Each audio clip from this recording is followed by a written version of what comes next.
Bonjour à tous. Aujourd'hui, Joseph, homme de principe. Comment ferais-je un aussi grand mal et pécherais-je contre Dieu? Genèse 39, verset 9. L'amabilité et la probité de Joseph finirent par toucher le cœur du chef des gardes, qui en vint à le regarder comme son fils plutôt que comme un esclave. Mais son intégrité devait être soumise à une épreuve redoutable. La femme de son maître voulut l'entraîner à la violation de la loi de Dieu. Jusque-là, Joseph était demeuré pur au milieu de la corruption qui régnait autour de lui.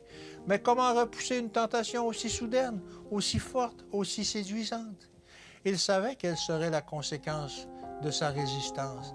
D'un côté se plaçait la duplicité, mais aussi la faveur et les récompenses. De l'autre, la disgrâce, la prison, la mort peut-être. Toute sa carrière future dépendait de sa décision. Joseph restera-t-il fidèle à ses principes et à son Dieu?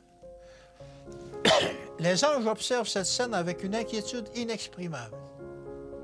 La conduite de Joseph va révéler la force d'un caractère fondé sur des principes religieux, mais sa décision est prise. Quelles qu'en soient les conséquences, il ne trahira ni la confiance de son maître terrestre, ni sa foi envers son maître céleste. Joseph eut à pâtir de son intégrité. Celle qui avait voulu le tenter se vengea de son refus. Elle l'accusa d'un crime odieux et le fit jeter en prison. Si Potiphar avait ajouté foi aux accusations de sa femme contre le jeune Hébreu, celui-ci eût perdu la vie. Mais la conduite chaste et modeste dont Joseph avait toujours fait preuve fut aux yeux de son maître une confirmation suffisante de son innocence. Néanmoins, pour sauver la réputation de sa maison, il l'abandonna à la disgrâce et à la captivité. Le caractère de Joseph brille jusqu'au fond de son cachot.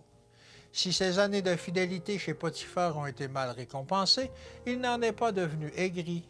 La paix que lui donne le sentiment de son innocence lui reste et il remet tout entre les mains de Dieu. Que Dieu vous bénisse et qu'il vous garde, et à demain.